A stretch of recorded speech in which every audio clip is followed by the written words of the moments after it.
All right, thank you. Okay. Yeah, let's do the front. Wait, which one, the right or the left? What did she say, Karen? Anywhere on the left. You want to go to the driver? Yeah, I want to talk to the driver. I like making chit chat with tour drivers. I guess just some smells right now. Sure. Oh yeah, it's detect some tropical smells. Okay. I want to show all of myself. I'm showing myself. I'm showing How about with your Uncle Buzz? No, you get your robot to yourself. Yeah, you guys are kicking back, relaxing? Aloha, welcome Caroline. to my tropical plantation. If everybody can hear me, can I Doesn't please say see a feet. thumbs up all the way to the back? Okay, I see thumbs. My name is Sonia. I will be your tour guide for the next 40 minutes or so. Please stay seated while our tram is in motion, and we can see some wind today, so hold on to any hats or loose belongings. If you do lose something, please give me a holler so I can retrieve it for you. Okay, let's have some fun. On our right-hand side, we have a little green thumb. Behind the little green tongue is an arch-shaped vine. That's called lilikoi or passion fruit. It does have fruit on it right now. It's green. When it turns ripe, it's yellow. Passion fruit's a little bit sweet, a little bit tart, makes a nice jelly. It's also good in smoothies. All these plants on our right-hand side are newly planted, less than 6 months old. Next we have guava. If you ever tried POG, passion orange guava juice, it is a local favorite here in Hawaii. We have bananas and koa. Koa are the little trees with the blue tape on them. Koa is a hardwood and it's prized for wood carving and for furniture. A koa wood table costs thousands of dollars. It's also a sacred and protected tree here in Hawaii. Next we have ulu. Another word for ulu is breadfruit. Breadfruit is considered a canoe crop, meaning it was brought by the early Polynesians in their canoes. Other examples of canoe crops would be things like kalo and coconut. The last 4 rows of trees on our right-hand side are called noni. Noni is a Polynesian plant thought to have numerous health benefits. It's also nicknamed the vomit tree. Fruits not smell good, fruits not taste good. I'd recommend putting it in a gelatin capsule or maybe trying it with another fruit juice to make it more palatable. The locals take noni, put it in a jar, and put it on top of their roof. Then they let it ferment to take little sips. And I assure you that still does not smell good and still does not taste good. Next we have these beautiful palms on both sides of the road. These are called a Manila palm. They're from Manila, Philippines. They're also nicknamed a Christmas palm because they grow red and green berries from them. These berries are not edible, but the red berries are used medicinally in the Philippines. The red berries are sucked on. They would give you an anesthetic effect, a numbing sensation, and that would be used to alleviate things like a toothache or a cold sore. Next on our right-hand side, we have papayas. Papayas are a very quick fruiting tree that will produce fruit within the first year of growth. This is called a strawberry papaya or a sunrise papaya. We do have the same variety from Molokai for sale down in our market. It's a pink orangish color on the inside, very sweet and juicy, nice as they're ice cold, and with a little squeeze of lime. Next on our right-hand side, we have some ferns. These are called hapa'u ferns. Hapa'u ferns are considered endemic to Hawaii. That's because they're able to be carried by the wind and then self-plant to grow out of the lava rocks. Hapa'u ferns have very soft fine filaments along their stalk, softer than cotton, and this would be used for bandages and for stuffing pillows. To our left, we have our farm ohana or family. We have 3 goats and 4 cattle.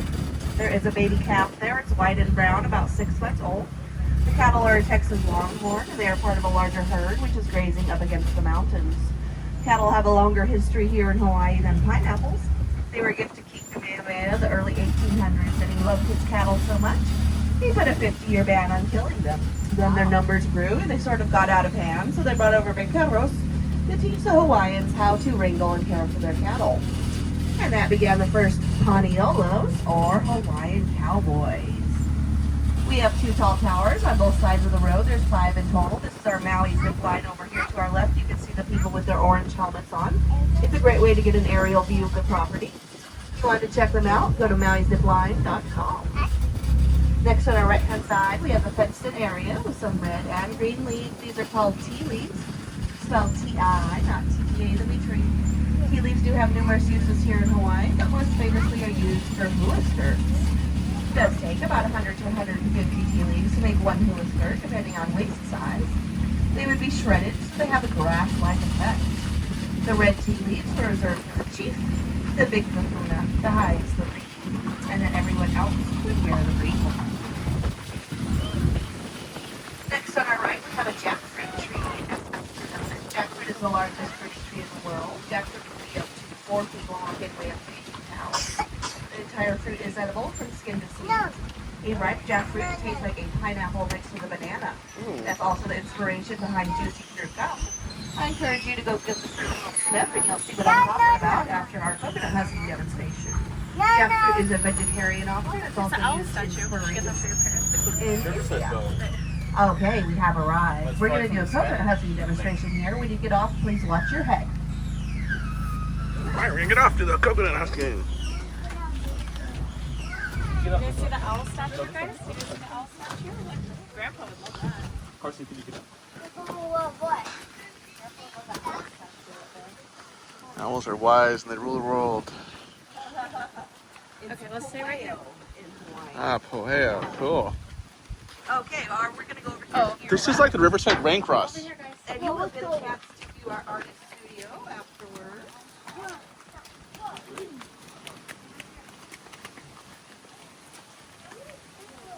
Tim, you see the Riverside Rain Cross? It's from this bathtub. Wow.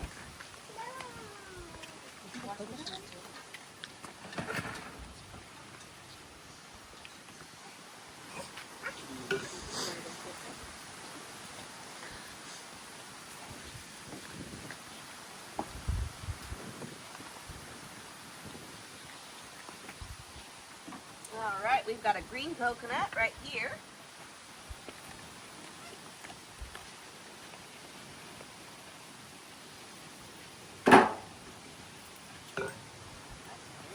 And can anybody tell me what this is? Pumpkin. You are close. Not quite a pumpkin though. This is a coconut. Coconut. It's not orange like a pumpkin is. This is a brown coconut. Here in Hawaii, we call it niu. Can everybody say niu? Niu. Very good. So coconut has 2 parts. Right here is the pico, or the beginning of life. We all have a pico. Anybody want to take a guess what a pico might be? Belly button. Akamai. That's smart in Hawaiian. Now we have the back side of the coconut. This is called the akole. Not a bad word. Still means the back side. So don't go screaming it out your car window. People still know what it means.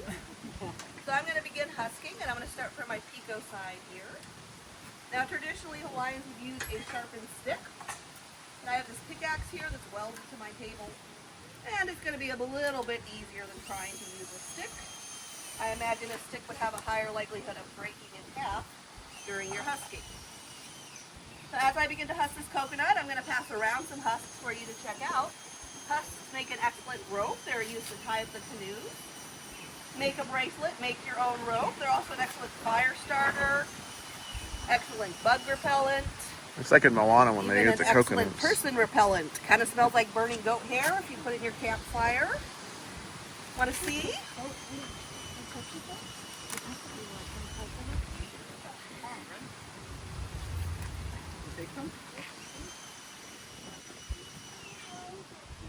Anybody else want to see some? Can you rip it? Texture straight. Pull them apart. There you go. Excellent. You know what? I'm going to use it.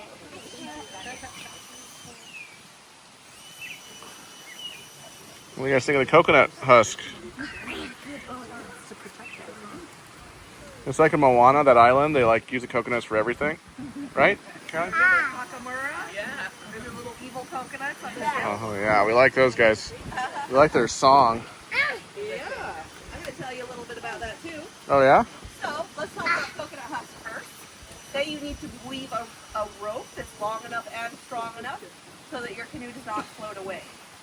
These individual small little fibers here would be soaked in salt water for several months and then pounded down to remove all this little fuzz here and then be woven together. Talo was pretty arduous. It took a lot of time, a lot of patience, and you probably had to have advice from your kapunas or your elders in order to tie a proper rope so that your canoe does not float away.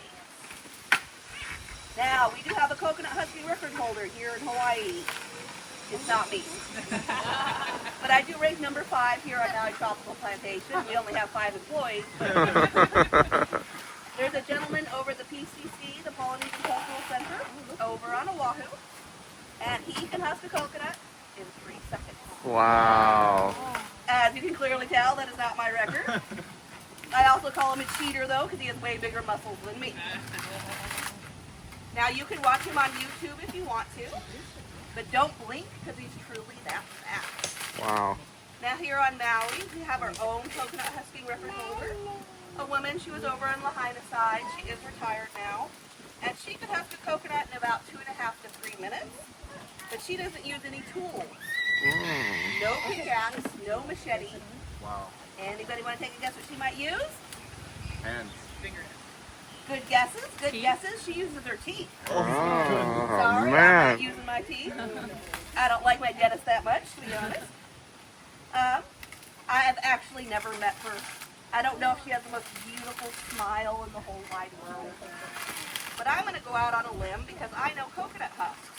They are very fibrous. That's why they make such a good rope. They're very strong, durable, even when they're wet. So I'm going to guess she's got summer teeth. Anybody know what summer teeth are? Summer teeth here, summer teeth there. Okay, so we've seen Moana, from what I understand. Yes? The first movie? Okay. Maybe you remember a song. It's called You're Welcome. And in that song, it says, Maui took a needle, buried its guts, now you've got coconuts. Well, the longer version of that story is, Maui's mother was walking on the beach one day, and she got kidnapped by an eel. Now Maui was furious, and he fought that eel for 7 days and 7 nights, and finally he was victorious. Well, according to the story, from that eel sprouted the very first coconut. Here we have a baby coconut tree. It has everything inside the husk, including water, that it needs to self-plant. Now coconuts are considered a canoe crop, so that means they were brought by the early Polynesians in their canoes. But brown coconuts like this one can float in the water for up to 6 months, and if they hit soil, they can just self-plant.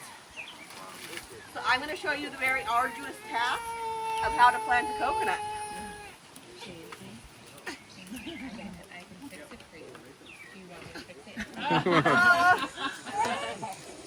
They will just start to grow roots. They don't have to be covered with soil like a lot of other plants do. All they really need is some water, sunshine, and of course some warm weather. That is going to take you about 6 to 12 years before you're going to see any coconuts off of your tree.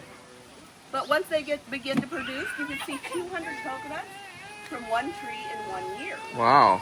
That's a pretty good harvest. How have do they ever fall and hurt people? Oh yeah. Here in Hawaii, prior to the Hawaii state law that all coconut trees have to be trimmed on a regular basis, you had a higher likelihood of death by fallen coconut Oh man. than getting bit by a shark here in Hawaii. Wow. True fact. Look over here, all these are coconut trees. Each rib along their trunk signifies 1 year of life. So these guys are probably upwards of 60 years old. And that's why you don't see any fruit up there, because they have all been trimmed. They're trimmed at least once every few months. And their leaves are trimmed as well. So what I'm going to do is continue husking.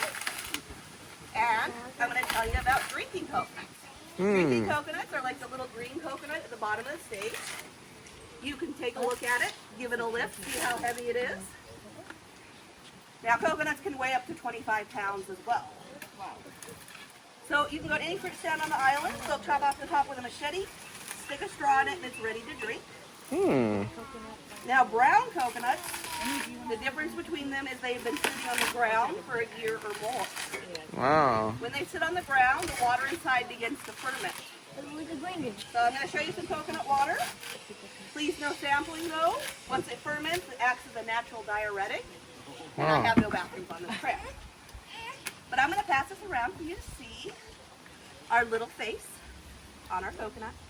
Here, our little face. Kind of looks like a monkey, maybe a seal, hairy bowling ball. You can get a little shake too. It has water in it. You want to pass it around? Oh yeah, there is water. Yeah, you can hear the water. It goes slush, slush, slush. Yeah. Okay, please. Let's go ahead and shake it. Which one do you want to shake? I've got about maybe one more little piece to pull off. Oh. And we're going to see the little face on this coconut.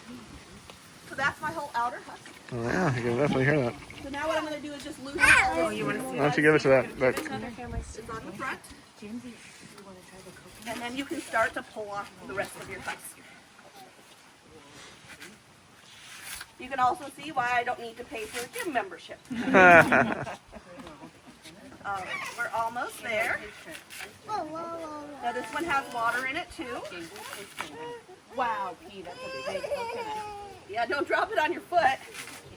Is there any difference between coconuts, between the different islands, or all kind of the same? Yes, there's many, many hundreds of different kinds of coconuts. Wow, just in Hawaii? Here in Hawaii, Wow. there's quite a few. This one here is called a Samoan coconut. That's why it's so large. Okay. There is smaller coconuts. There's even pink coconuts. No way. Yeah, They're just naturally pink? they're naturally pink. Oh, that's pretty cool. There's also double-breasted coconuts. Those are the rarest coconuts in the world. What is it called? Double-breasted. Double-breasted. It looks like you put two coconuts together. Okay. And they are from the Seychelles Islands. You can look it up. They were so highly revered, they were actually covered in gold at one time Oh, interesting. and given as gifts. Wow. Basically for kings or royalty, yeah. Right. All right, so here's our little face. Another little face. See our little face? Wow, look at Like the one you have, we have a little face. Interesting. So is there some like mythology? Like they see the face of the coconut and they're like, oh my gosh, still living. Yeah. It depends on your culture. Okay. In India, this is the eye of Shiva. Oh, The interesting. third eye. They're very sacred in India. Okay. So what I'm going to do is I'm going to go in through the mouth, which is where the seed germinates. See? Oh. That's pretty easy. Yeah? So I'll loosen this. You hear the air suck out. And now we're going to see some coconut water. Now it doesn't really look all that palatable. It's kind of chunky, kind of cloudy. Kind of looks like dirty dishwater. So was it once used as like drinking? I mean, or some Well, you source wanna of drinking? From the green ones. The green ones, like but like before like plumbing and everything, would that be like a main way they got fresh water? Oh, absolutely. It's very hydrating. Has electrolytes. Absolutely. And then the meat in here is entirely edible. Kind of tastes like a sweet almond. So I'm going to go ahead and open this for you. Your weak spot of a coconut is right here in the center. It has 3 lines. 1, 2, 3. And I'm going to open this old-fashioned way with a rock. Now what I'm going to do is I'm going to hit to my right-hand side of this line here. Now ideally, is what you want for your coconut to do is crack in half. But it also depends on the age of your coconut. Okay, I got a crack. We can also make music with it. Now you kind of hear like a hollow noise. You want to follow your crack around. If you do try this at home, hold your coconut super gently because you don't want to pinch your hand right there. Now it kind of made a hollow noise. Did you hear that? Isn't that neat? So this meat in here is very hard. Want to see? Now the green coconuts, the meat inside is gelatinous and super soft. You can scrape it out with a spoon. This is not coming out with a spoon. If you use a knife, you might hurt your fingers. Hawaiians would use seashells to scrape this meat out. But what I do is I put it back together the way that it's cracked, and I put it in my freezer overnight. About 6 to 8 hours. I put a rubber band around it. When you take it out in the morning, your meat's going to contract and expand. Now, if you still have difficulty with it, what I did is I took my coconut and I put it upside down in my oven, 350 for 10 minutes. Meat popped right out of the shell. Then I took it and I put it in my blender with hot water, not boiling water. You blend it up and strain it, and you make your own coconut milk. Then you can use the little leftover pieces that you strained, and you can grind them up in your coffee grinder and use them for flour for baking coconut bread. So nothing can be wasted. You can use it all. And you can have a cup or a bowl. Coconut bra, but it's the most uncomfortable thing you ever wore. Okay, so here's our coconuts. You can check it out if you want. That does conclude my coconut husking demonstration. Anybody want to see it? You can touch it, smell it. Yeah, it's cool. Yeah.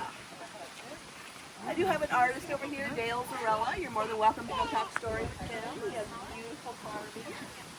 We've got a coconut tree over there, a boat, a jackfruit tree. We get to walk around for a few minutes before we get back on the trail. Pictures, we can do a family picture if you want right here. Does it smell? Yeah, it's got like a faint smell. Oh my god. Yes. Yeah, now we're going to share with this family. You guys want to I want to give it a sniff. Love That's it. his coconut. Anybody else want to hold the coconut? Around and go see over here. Yeah, you want to check out our jackfruit tree? You want to go check out the tree? I'll picture with the coconut, Tim. I'm gonna get it in the sun. Oh, okay. All right, we're gonna walk around for a little bit before we go back on the tour bus. Okay. So let's look at the trees. You can't take that. Okay. Hold on. What is it, the artist? I'm just gonna walk. Oh, look, smell these flowers. These are flowers. Is this hibiscus? Looks like it. Those are big. Where's my hands, Mom? Pretty. That's what like those Hawaiian like the cooler girls wearing their hair, right? We're gonna walk around for a little bit, just around here before we go continue the tour on the vehicle. Oh, yes. Look at this child. Did you guys see this child? Flying child? I'll tell you some of the wonderful stories. This tells a Go. beautiful legend Oh. here in Hawaii. About 28 years ago, I did a bronze monument at Punaluu State Park dedicated to her legend. She was a little girl, Kawila was her name. She was a little girl that kept watch over the children that entered the water. If any got in trouble in the water, she could transform into a turtle and save them. If there Wow. were no children to save, sometimes she'd change into a turtle and just play with the child. Maybe we She- saw that is her turtle this playing with morning. the child. But it's not just any child, it was my daughter when she was little. Aw. She turned 38 last November. Aw. My granddaughter was in my studio in 2014 and she was touching one of the large pieces and I said, Ui, that's your mother. She's part Hawaiian. Ui Launa Ole Pualani is the whole first name. And she said, not. And I said, yeah, it is. And then she looked at it and looked at me and said, well, Papa, when are you going to do a sculpture of me, of course?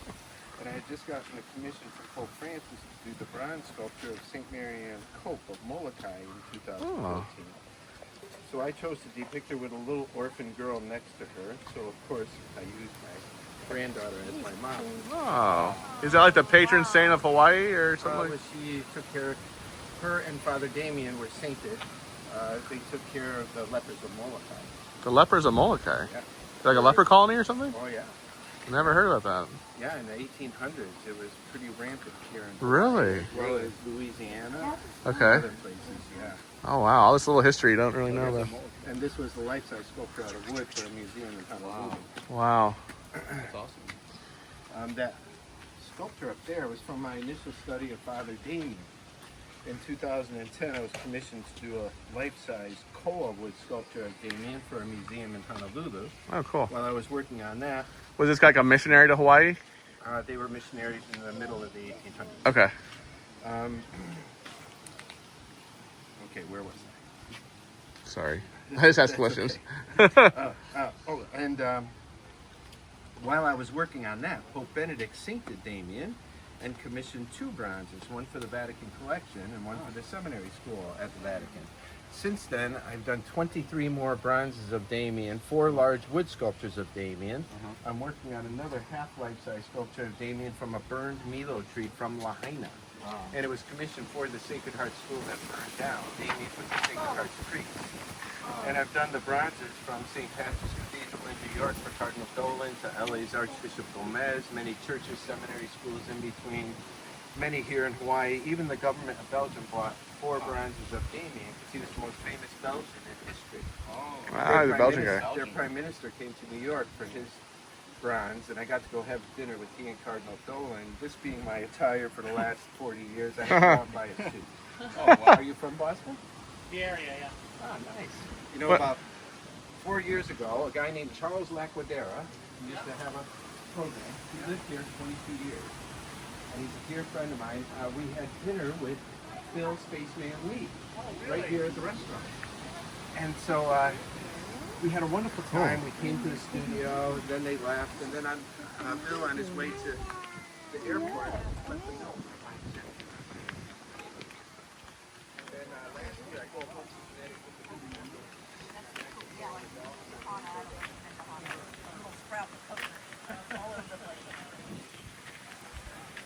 Have you tried apple bananas?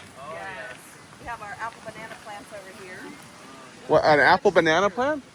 Yeah, this is an apple banana right here. It's like a hybrid? It's a What do they call it that? sweet dwarf variety. It's not a cross between the two. Okay. But bananas are not trees. Everybody calls them trees. These are the world's largest herbs. What? Squish the trunk. It's squished. No wood. It's not wood like a tree would be.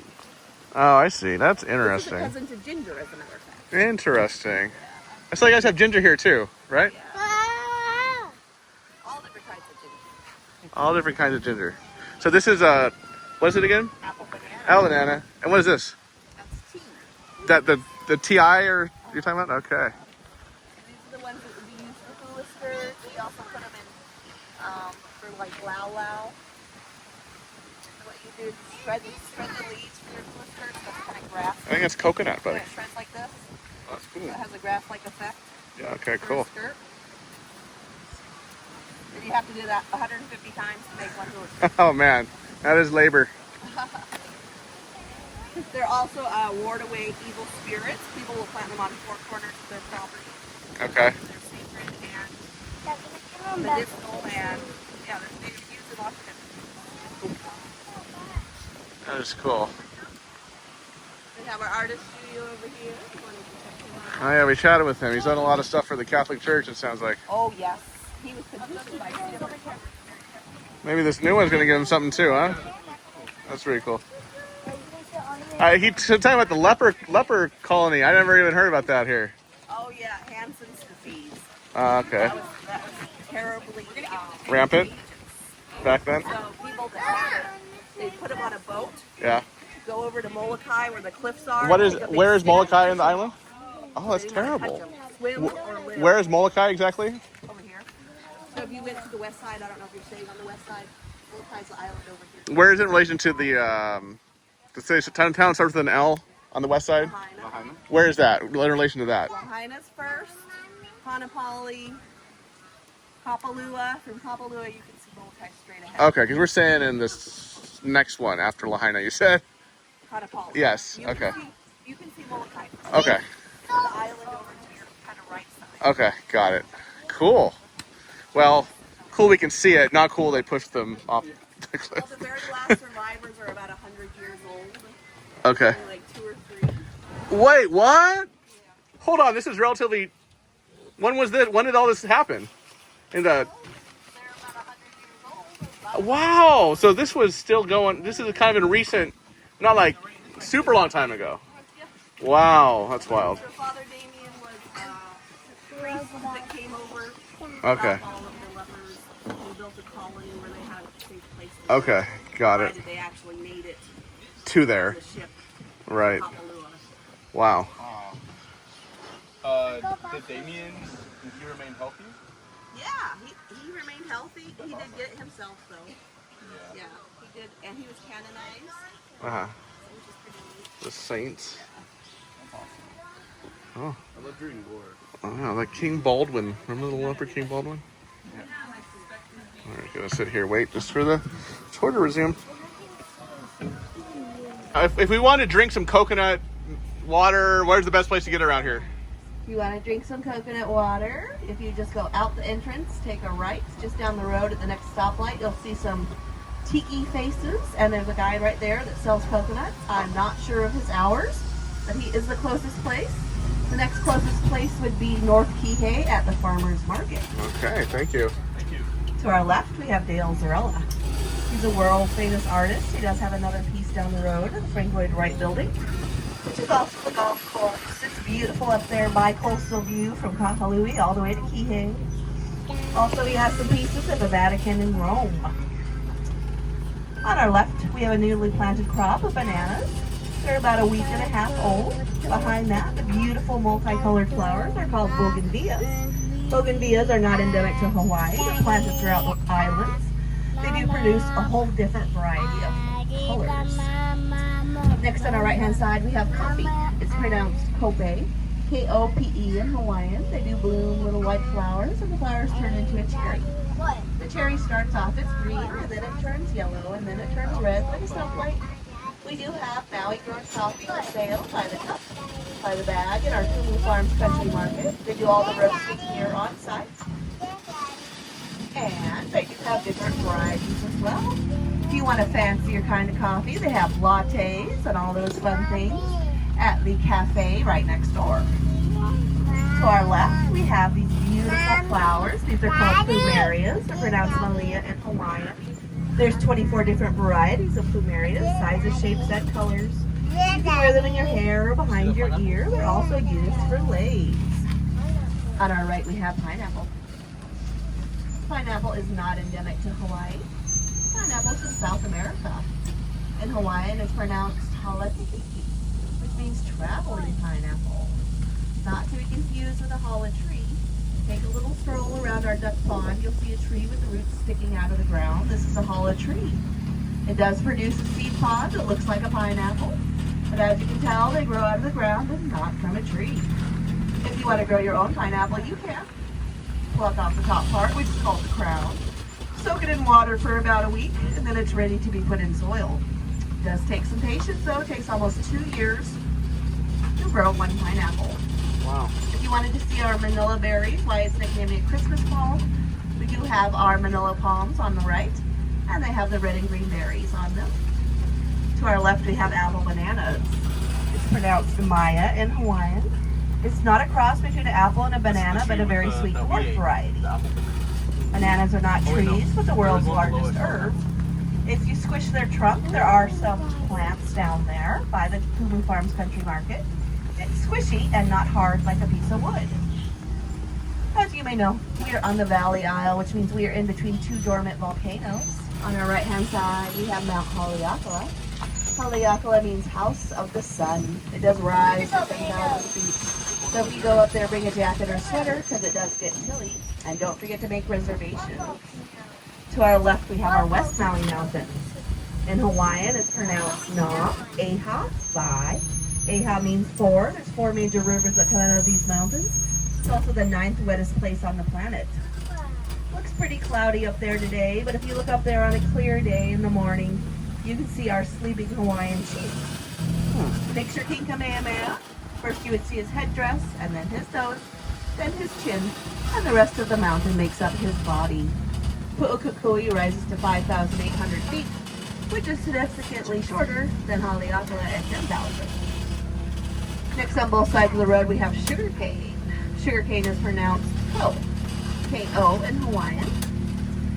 We have 2 different varieties over here to our left. You'll see a purple one and a green one. And then to our right we have a more mature sugarcane. It takes about 6 months to grow to full maturity. We will be opening a rum distillery here on the property, and that will be the purpose for the sugarcane. Next on our left-hand side, this row of trees are avocado trees. Avocados take lots of water. Avocados take 12 times more water than a tomato plant, and 4 times more water than a mango. They also have more potassium than a banana. Next on our left-hand side, we have these heart-shaped leaves. This is called kalo or taro. The entire plant is edible. The root looks kind of like a hairy potato. It's mashed up with water to make poi. Poi is highly nutritious, often a baby's first food here in Hawaii. And the leaves are stuffed with pork, wrapped into a little pouch, steamed for a long time. And that's a dish we call pork lau lau. Now we're entering our mango orchard. This variety of mango is called a hated mango. It's prized for its smaller seed and less stringiness. Here in Hawaii, we have 2 mango harvest seasons. We have one in the spring and one in the summer. As you can tell, it is mango harvest season.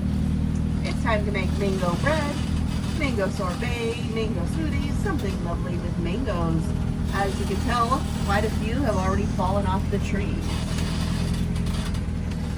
Next on our right-hand side, you're going to see a hanging vine. That's called a Chinese okra. I'll bet you can spot some okras hanging in there.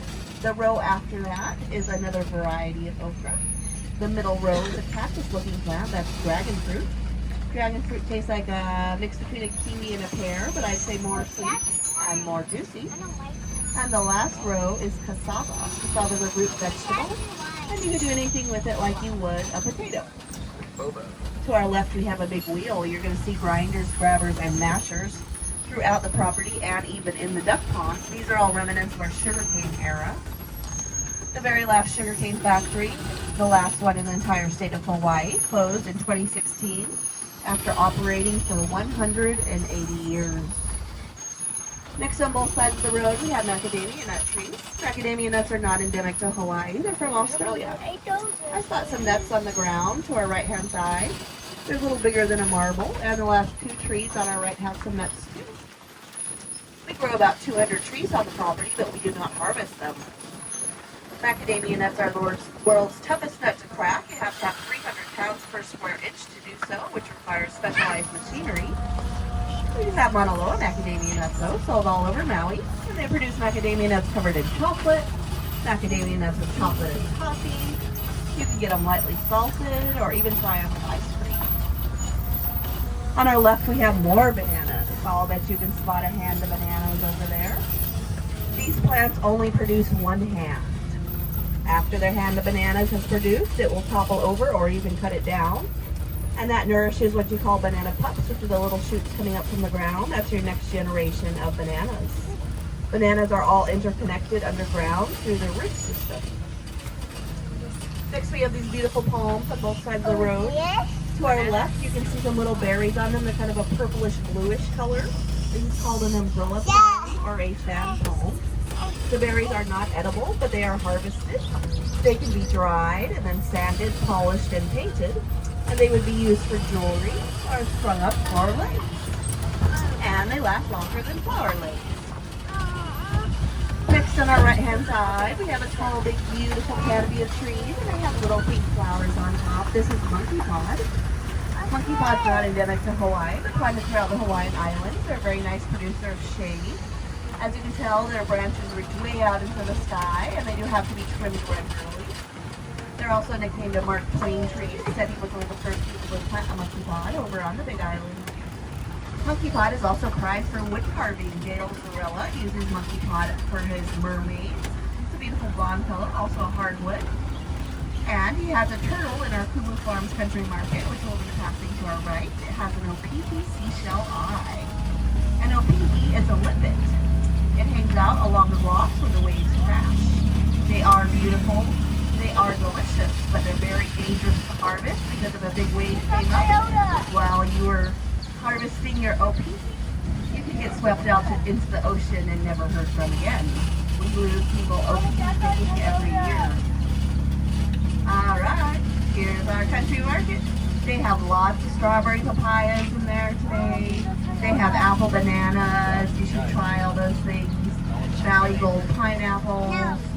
Very sweet and nice. Have you ever noticed Maui Gold pineapples are sweeter than mainland pineapples? That's because all the pineapple farmers got together and got rid of hummingbirds. Hummingbirds would sip the nectar from the pineapples, making the fruit less sweet.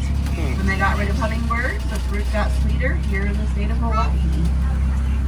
Next on the right-hand side, we have a tall, big, beautiful tree. We did have a little catastrophe yesterday where part of the tree fell down. This is called an elephant earpod tree. Elephant earpod trees are not endemic to Hawaii. They're from Costa Rica. There is 4 of them, and they go all the way up to the duck pond. You can tell by these brown seed pods that are on the ground. We pick a whole one up. They're shaped just like an elephant's ear. You can give a little shake and hear the seeds rattle around. These are used as baby rattles, thought to calm a cranky baby. The seeds inside are also edible. You can grind them down and sift them, and they can be used for flour for making bread. Alright, we're coming to the end of our tour here. I hope everybody had fun and enjoyed themselves. Tips and gratuities are always greatly appreciated. Hawaii is not the cheapest place to live. Maui no Kahoe though, Maui is the best. And Malama Hui Ho, which means take care until we meet again.